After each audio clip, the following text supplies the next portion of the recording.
Welcome to Herman Manyora's YouTube channel. My name is Jedel Cabrera, ready for political conversations that I hope will help our leaders make better policy decisions and political moves. These conversations, of course, are very simple, truthful, unbiased with Herman Manyora, puts them across in a hard-hitting way. How are you doing today? Fine. We're talking about Ministry of Investments, Trade and Industrialization. CS Moses Kuria going head-on with the Deputy President, correcting some of the things he said, actually agreeing with Azimio on the talks about shareholders in government, saying, look, I mean, Siaya, you guys are producing as other people are producing, so we are all part of this government. Media is calling it trouble in paradise. You've said, look, tread carefully, Rigathi, when it comes to dealing with Moses Kuria. Why do you think Rigathi should tread carefully? Kuria can be a trouble rouser. Rabble rouser. Yeah. Yes, he's a rabble rouser. He can mess things for you.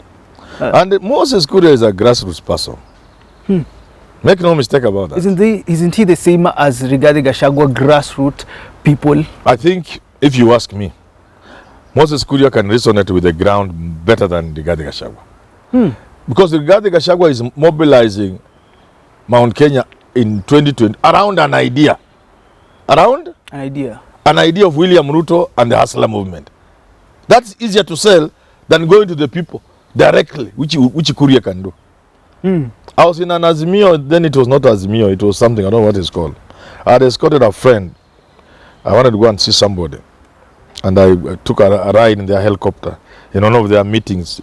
I think they were going around the country. And then Moses Kuria came there with the Murukomen. And it was it Meru or Kitui, one of those places. He brought everything to a standstill. Make no mistake about Moses Kuria. He's a grassroots fellow. So what does this mean, though? And I know somebody will quickly jump. Why didn't he win the Kiambu seat? Yeah. I know you're about to jump there. I wanted to go there, but now answer. Why didn't he win the Kiambu seat? That was this hustler yellow fever. The yellow fever thing is what made Moses Kuria. On one, there is no way Matangi can beat Moses Kuria in Kiambu.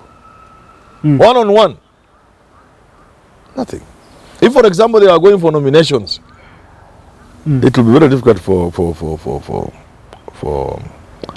Moses Kuria to be beaten.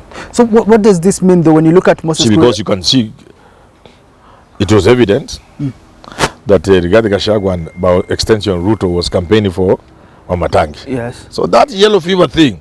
So let nobody think because Moses Kuria lost in Kiambu, you can whitewash him. Are we now thinking about an opportunity in Mount Kenya that we didn't see for Moses Kuria when it comes to next year's election, that Rigathi Gachagua isn't at all safe when it comes to Mount Kenya region? You remember there's something Kenyans sometimes, I don't know why they like forgetting.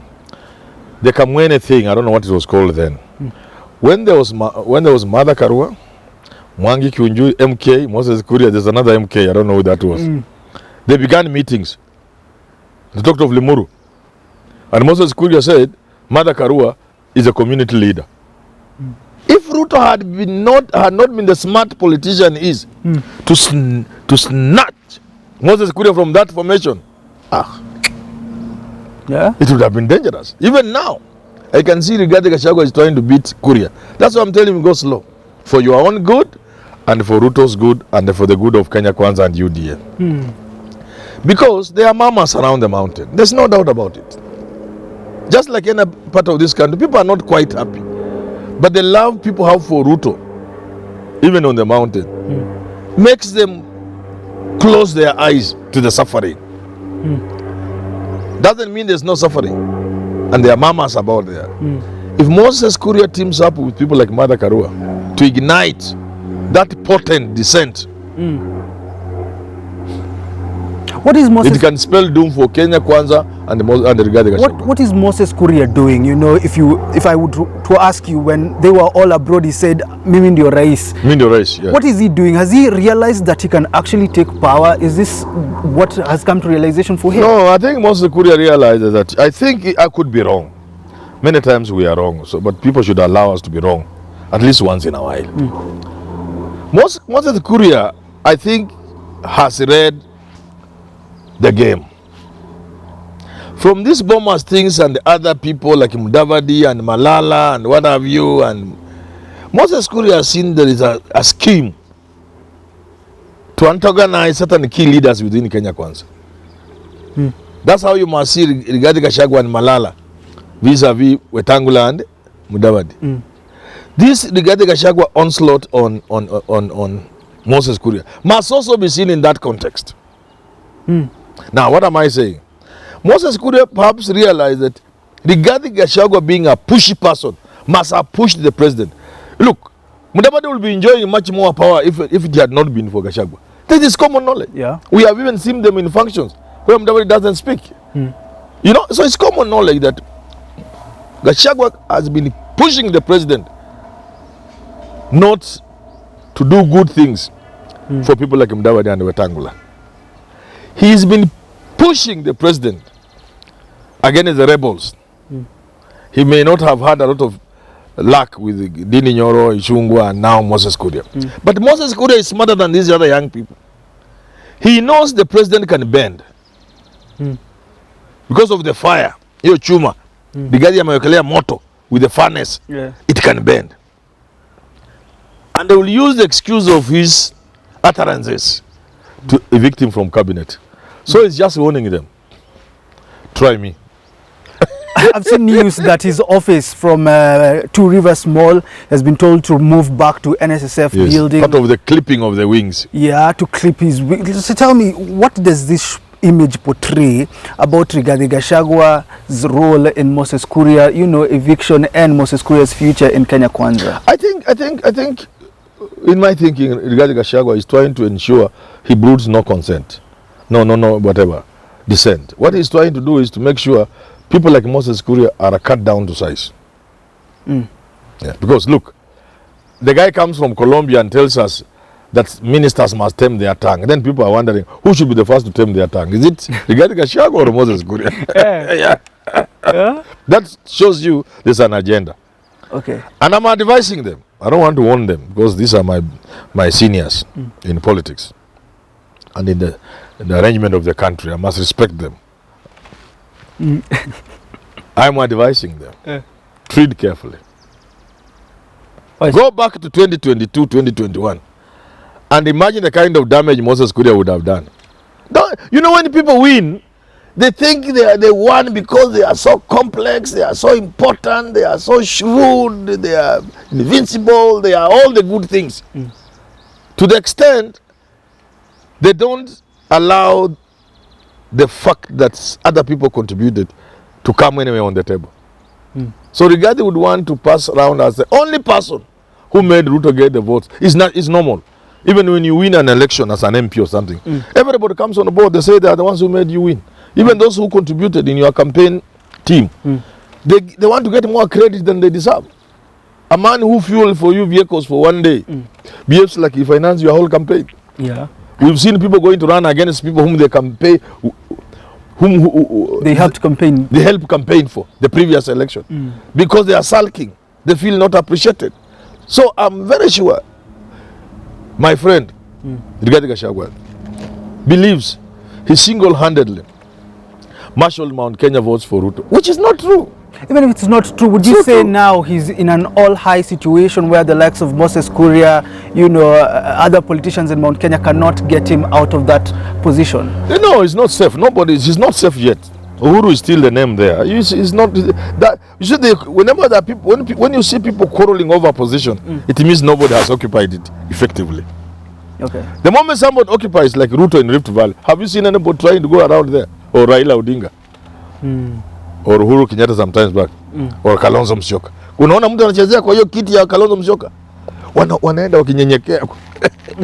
So the fact that Rigathi Gachagua is still squabbling with Moses Kuria and the rest shows none of them has settled on the seat. Okay. And these deep state people, these oligarchs are very dangerous people. And I've warned the people in this country. You thought you had wiped out Moi with his Uhuru Kenyatta. But I've seen Gideon Moi enjoying senatorial powers and receiving state guests. You saw it? Yeah. And I saw Uhuru Kenyatta becoming president for 2 terms. So which Moi had you finished? Today people are celebrating they have finished Uhuru Kenyatta. Forget oligarchs have their way. It is very easy now for Uhuru Kenyatta now to embrace this kind of Moses Kuria. That's why I'm advising Rigathi Gachagua. Don't cross a certain line. Don't go for Moses Kuria and Ishungwa and Ndini Nyoro. If they have problems, let Ruto deal with them, not you. But when you look at politics, this is what people advised Ruto. Of course, he became president. For most people think, well, Uhuru helped him, but at least he got that momentum from the people for, let's say, if Uhuru did to help him. So maybe it's a good move for Rigathi Gachagua to show that he at least has some prowess, so that if it comes to help from Uhuru's side, no, it can work. In fact, for Rigathi Gachagua, I don't see where the problem is. Just don't be antagonistic. Watch your tongue. And things will just fall in place. You'll automatically succeed. Uhuru Kenyatta as the Mount Kenya. It's automatic. It's automatic. But if you attack people like Moses Kuria, you give them the excuse, not even the reason, the excuse to mess things for you. And believe me, 2027 election will be won in Mount Kenya, just like last time. If the mountain remains behind Ruto as one community, nobody will beat Ruto. Nobody. Nobody, not even Raila. But if there is a split, however minimal, that can go away with 1.5 to 2 million votes, Ruto is cooked. What is happening though in Kenya Kwanza now when you see this Rigathi, Kuria, Mudavadi talks, Malala? Is Kenya Kwanza in a place where they were after they won the elections, or are things getting tricky for them? It is always difficult when you get the stage of sharing the spoils. You've been hunting an antelope, now you have it. You are very united. You are chasing, you are dogs, everything. But now it is down. Sharing is where the problem is. Is the problem sharing, or is the problem going back to hunt again 2027? They don't know. They want to share what they have now. Okay. Because the distribution of what they have now has a bearing on 2027. If Malala is used to turn Watangula and Mudavadi into small boys, what chance do they have in the future of being anything? 2027, 2032, 2037. If God will give them 100 years. 2042. Because according to plan, Ruto 10, Gachagua 10. So Gachagua stops 40-42. I don't know whether Mudavadi will be young and old enough or young enough. Okay. So if you are messed now, your wings are clipped, you can't fly. You have no chance at 2027, you have no chance at 2032, and then you have no chance at any other election, because even natural attrition, age and everything else, you just go home if you are lucky to be alive. And that's why I've been arguing. And I think I'm right. I could be wrong, but I'm right.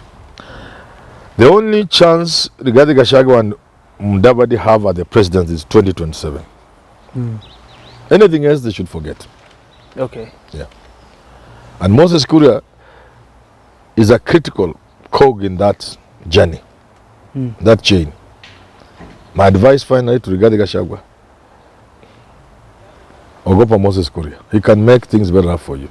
All right. Thank you for tuning in into this political conversation. Ogopa Moses Kuria, Rigathi Gachagua. That's from Herman Manyora. Until we do talk again, have yourself a lovely rest of your day. Have a good weekend.